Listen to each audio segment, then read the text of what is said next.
Hey, first graders, it's Mr. Becken again, here to read to you another story. Today, again, this is going to be a video for a 2-day lesson. So you're going to be watching this twice or looking at the picture that I post and reading the story on your own for the second time if you would like to. Um, for our learning targets today, we have, for the first day, we're going to be focusing on I can tell the lesson in the story. So you're going to be able to tell me and our teachers what the characters learned, what you learned as you were reading the story. And then on the second day, we're going to focus in on I can retell the beginning, middle, and end of a story. So that would be making sure we know the characters, the setting, what they're doing in the beginning, middle, and end, and then also the problem and the solution, what happened, how did they solve it in the story. All right, so I will review those at the very end of our story, but I'm going to click over to our story so we can start reading together.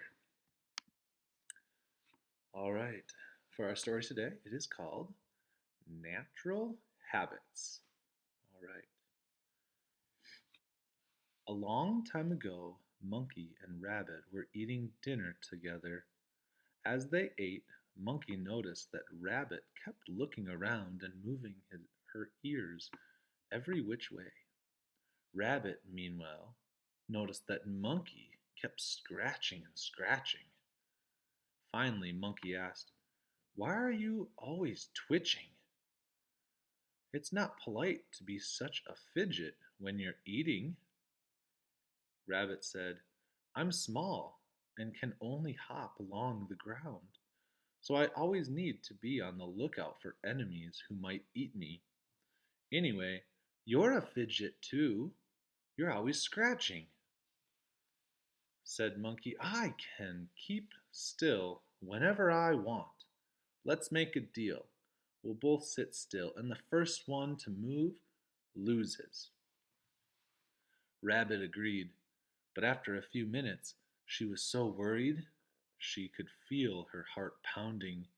She was sure that somewhere behind her a lion was ready to pounce on her.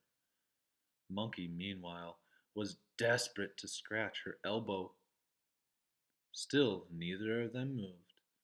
After a few more minutes of stillness, Monkey said, "Let's tell stories to make the time go quickly." Rabbit agreed, and Monkey started to tell a story of how she learned to climb trees. It was very difficult. First, the leaves tickled her neck, said Monkey, and scratched her neck.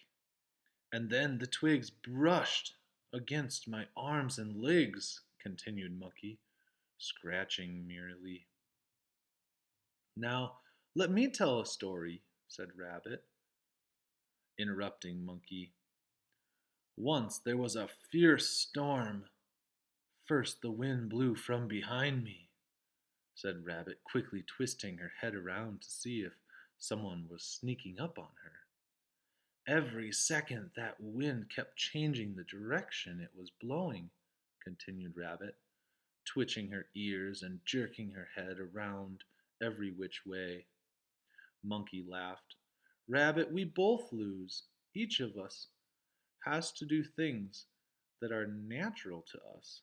Let's keep fidgeting and be glad we're friends." All right. So, one of the vocabulary words that would be important to learn and know in the story would be the word fidget. Fidget is when you move all over the place. You might be moving your body. So, for instance, Rabbit was constantly looking around, so she was fidgeting, right? And Monkey was constantly scratching in the story. So, um, Monkey was also fidgeting, moving around a bunch. So that would be good to know as you're writing to us teachers about what you learned. All right, so again, for the first day, I want you to write about what lesson did you learn in the story, right? From Monkey and Rabbit. What did they kind of learn as they went through telling their stories and kind of seeing who could last longer without fidgeting? What did they learn in the story? All right. So write about that for me and then post that to us teachers. And then for the second day after you read the story or listen to the video a second time, you'll be talking about what happened in the beginning, middle, and then end of the story. All right? And make sure as you do in beginning, middle, and end, you're writing about what the characters were. If they had names, in this case, they did not have names, but they were animals, so make sure you name them. And then where were they? So talk about the setting. Where were they? What were they doing? And then in the middle and the end, make sure there's the problem and solution. How did they solve it? What was the problem? All right. Let us know if you have any questions as you go forth. And I hope you enjoyed the story. Until next time, have a great day. And I will see you soon. All right. Bye bye.